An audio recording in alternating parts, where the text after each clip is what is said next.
Estimados colegas, continuamos con el avance de gastroenterología. Vamos a ver ahora el tema 3, que es insuficiencia hepática aguda. Tomemos en cuenta que el hígado cumple muchas funciones, ¿no? Cumple muchas funciones, desintoxica la sangre, regula el metabolismo de los hidratos de carbono, cuerpos cetónicos, sintetiza proteínas, degradación del colesterol, forma la bilis y sintetiza varios factores de coagulación. Ahora, ¿qué pasa en la insuficiencia hepática? La insuficiencia hepática, como su nombre lo dice, es la alteración aguda, insuficiencia hepática aguda, alteración aguda de todas estas funciones hepatocelulares, ¿ya? O sea, todas estas funciones se van a alterar. Pero ¿qué es lo característico?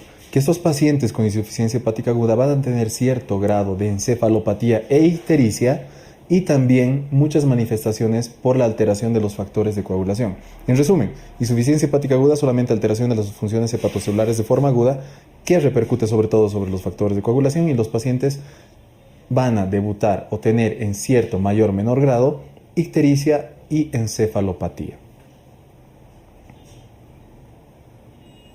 Hay distintas clasificaciones, pero las que tenemos que manejar son la clasificación tanto de Trey y de O'Grady. Ahora, la de Trey, ¿qué nos dice? Tenemos dos: una insuficiencia hepática fulminante y una subfulminante. La falla hepática fulminante se va a caracterizar, la vamos a dividir nosotros en dos aspectos: si un paciente tiene un daño hepático previo o no tiene un daño hepático previo. Si un paciente no ha tenido un daño hepático previo, va a aparecer la encefalopatía dentro de las 8 semanas siguientes de que aparece la ictericia. Me explico. Es un paciente que tiene alteración de las funciones hepatocelulares, tiene ictericia y 8 semanas después aparece encefalopatía y ese paciente no tenía daño hepático previo, se cataloga como una falla hepática fulminante. Ahora, si es que este paciente ha tenido un daño hepático previo por X motivo, metástasis, un tumor, una hepatitis que le ha dejado una secuela, o cirrosis, etc., o sea, ha tenido daño hepático previo, el paciente debuta con ictericia, alteración de las funciones hepatocelulares, y después de 2 semanas aparece encefalopatía, pues se cataloga también como falla hepática fulminante. Vamos viendo de esa forma, ¿no? Ahora, ¿cómo nosotros catalogamos la falla hepática subfulminante?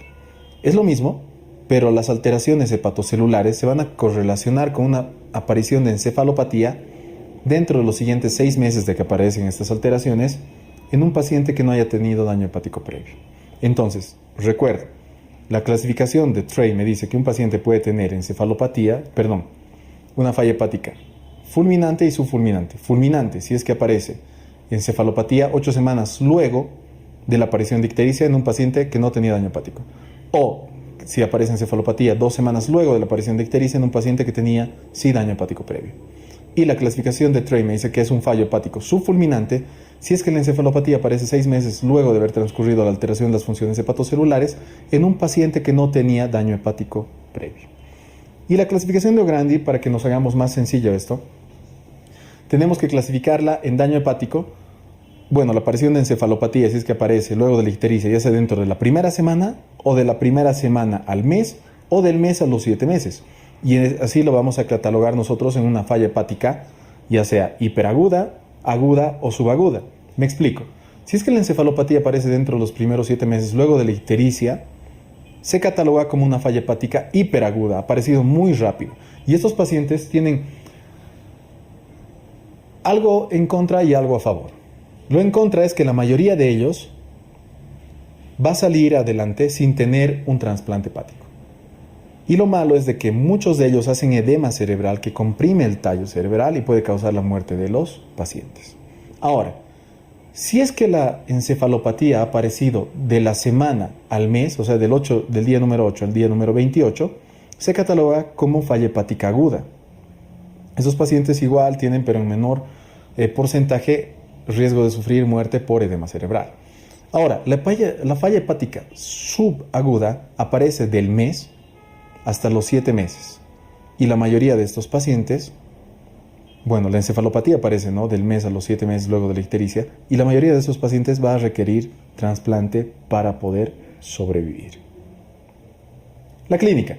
La clínica es muy variada, pero tenemos que acordarnos la clínica de una hepatitis en una falla hepática aguda. ¿Qué tienen los pacientes con hepatitis? Malestar general, fiebre, dolor, ictericia, sobre todo dolor en el hipocondrio derecho, náuseas, vómitos y demás. Los pacientes que tienen insuficiencia hepática aguda debutan con lo mismo, van a tener náuseas, vómitos, ictericia, cierto grado de encefalopatía que nosotros tenemos que catalogar de acuerdo a la clasificación, van a tener sobre todo dolor en el hipocondrio derecho. Además, ¿qué pueden tener? Como tienen alterada la producción de los factores de coagulación, van a tener sangrado sobre todo a nivel gastrointestinal y en lugares de punción. Como tenemos el hígado desintoxica la sangre, pero esta sangre, este hígado está afectado, tenemos muchos agentes tóxicos, ¿qué vamos a tener? Vamos a producir muchos elementos que pueden llegar a producir una necrosis tubular aguda y entonces un fallo renal, es el síndrome hepatorrenal. Hay alteración en la microcirculación, va a haber hipoperfusión de muchos órganos, va a haber un fallo multiorgánico y también puede haber, por la liberación de otros agentes, una coagulación intravascular de forma diseminada. Les había mencionado que necesitamos encefalopatía y necesitamos ictericia para catalogar un paciente con insuficiencia hepática. ¿Y cómo valoramos nosotros la encefalopatía? Son en 4 grados y eso tienes que acordarte.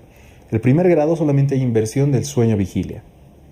En el segundo grado o estadio hay desorientación del paciente. En el tercero tenemos somnolencia y en el último o cuarto tenemos coma. La etiología es variada de un cuadro de insuficiencia hepática aguda. ¿A qué me refiero? Que puede ser causada por tóxicos, puede ser causada por virus, puede ser causada por una hipoperfusión, puede ser causada de forma autoinmune o la hepatitis autoinmune, o también puede ser causada por hongos, que lo vamos a tocar en un momento, que es una causa muy frecuente, sobre todo en el área rural. ¿Ya? Ahora, la intoxicación por tóxicos se debe por muchos fármacos, AINES, antibióticos, consumir otras sustancias, envenenamientos, etc. Pero la mayor parte se va a dar por el consumo de paracetamol.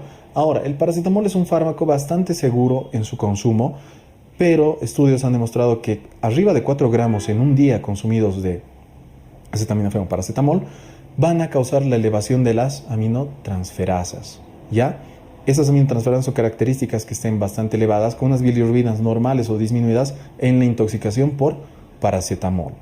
Pero pues se necesitan dosis mucho más elevadas. Se elevan las aminotransferasas arriba de 4 gramos al día, pero es una dosis letal el consumo arriba de 12 gramos al día. Ahora, muchos otros tóxicos, antibióticos, AINES, etcétera, distintos fármacos, pueden causar una insuficiencia hepática también aguda, pero el más conocido y el más común es el paracetamol. Ahora, ¿cómo diferenciamos una insuficiencia hepática de solamente una reacción alérgica o anafiláctica? Es pues porque en la segunda habrá una eosinofilia y también un rash de tipo cutáneo. Ahí podemos ver que hay una hipersensibilidad a un fármaco que también puede causar una elevación de las aminotransferasas y un cuadro en el paciente, muy similar a una insuficiencia hepática aguda, pero la diferenciamos porque va a haber rash cutáneo y eosinofilia en la hipersensibilidad a un cuadro. De carácter viral son muchos los virus que causan insuficiencia hepática aguda, pero los más conocidos, o el fallo hepático fulminante, pues van a ser una sobreinfección de un virus de la hepatitis B, un virus de la hepatitis A o cualquier virus de las hepatitis, el virus del herpes simple, el parvovirus B19, el citomegalovirus, pueden causar insuficiencia hepática aguda. Entonces, ¿qué es importante para diagnosticar el tipo de virus nosotros al momento de hacer el diagnóstico? Es la historia clínica y antecedentes del paciente que estemos tratando. De tipo autoinmune, las hepatitis autoinmunes causan en muy bajo porcentaje, pero causan también cuadros de insuficiencia hepática aguda. Y en el área rural, la intoxicación por hongos, sobre todo la Mantia phalloides, que es un cuadro.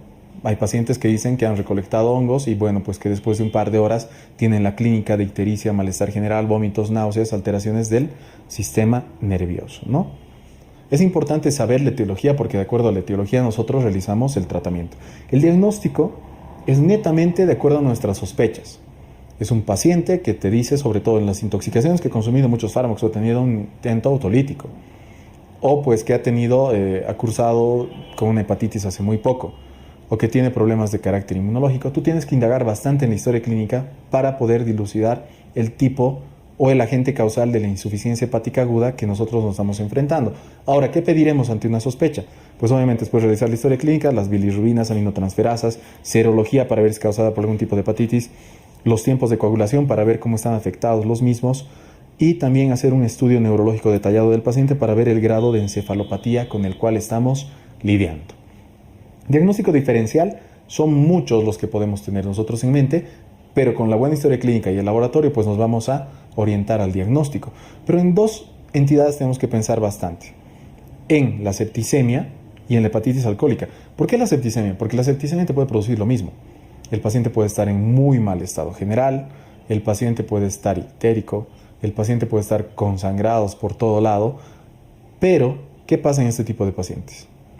Tenemos que ver el factor 8 para diagnosticar. Si el factor 8 está bastante disminuido, nos orienta más a una septicemia, porque en el caso de una insuficiencia hepática aguda, el factor 8 es normal.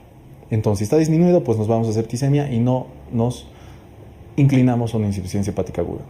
Y en la hepatitis alcohólica, en una insuficiencia hepática aguda, que puede estar causado por una hepatitis alcohólica también, claro que sí, pero si es más una hepatitis aguda alcohólica, vamos a ver que la AST es 2 veces mayor al límite de la ALT. Generalmente no es así la correlación, pero en este caso la hepatitis alcohólica, la AST va a ser 2 veces mayor al límite normal de la ALT. Sigamos. El tratamiento. El tratamiento en sí de la insuficiencia hepática aguda es de acuerdo al agente que lo esté causando.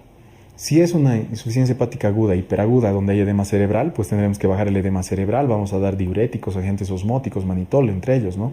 Si hay una encefalopatía hepática que esté causando alteraciones del paciente, podemos dar lactulosa, por ejemplo. Si hay una coagulopatía, vamos a dar nosotros transfusiones plaquetarias, factores de coagulación o vitamina K. Si hay hipoglicemia, tenemos que dar pues suero glucosado, tenemos que mantener la glicemia sanguínea entre 100 y 200 milímetros. La hipotensión arterial, ¿qué vamos a hacer en casos de que el paciente es hipotenso? Pues darle fluidos, darle bastantes cristaloides para mantener al paciente bastante bien perfundido. En caso de fallo renal, ¿qué tenemos que hacer? Eliminar el agente tóxico y en muchos de los casos en una insuficiencia hepática aguda se tiene que tratar al paciente dializando. Y en el caso de las infecciones, ser bastante agresivos con el uso de antibióticos, ¿no? Casos específicos. La mayor parte de insuficiencia hepática aguda se da por intoxicaciones por paracetamol. ¿Cómo tratamos la intoxicación por paracetamol? El paciente tiene que estar ingresado, tenemos que canalizar vías, eso es de lógica, pero el tratamiento específico es la N-acetilcisteína. Se trata al paciente con carbón activado para disminuir la absorción del fármaco y se da N-acetilcisteína para tratar netamente la intoxicación por paracetamol. Sobre todo, este tratamiento funciona si se da dentro de las primeras 72 horas. La intoxicación por amanita phalloides, que el hongo que les había mencionado que es muy común en el área rural, es lo mismo, tratar al paciente hemodinámicamente estable, perfundirlo bien, canalizar vías, dar carbón activado en acetilcisteína y la silimarina es bastante utilizado junto con penicilinas en el tratamiento de intoxicación por este hongo. Las hepatitis virales tenemos que hacer un tratamiento pues solamente de sostén sintomático, dar factores de coagulación, vitamina K, entre otros. En las hepatitis autoinmunes sí o sí tenemos que ayudarnos bastante con el uso de corticoides. Y en la enfermedad de Wilson, que es otro causante de insuficiencia hepática aguda, lo malo es de que, bueno, lo bueno y lo malo. Lo bueno es que si diagnostica temprano es muy tratable, pero si se diagnostica tarde no hay un tratamiento médico en sí, sino que directamente es el trasplante hepático. Y el trasplante hepático es una técnica utilizada bastante en la actualidad, en otros países obviamente, porque disminuye bastante la mortalidad en pacientes con insuficiencia hepática de tipo agudo. Bueno, con eso hemos llegado al final del tercer tema de gastroenterología, que es insuficiencia hepática aguda. Como podemos ver, sabiendo los conceptos más importantes, vamos a poder dilucidar muchas preguntas el día del examen.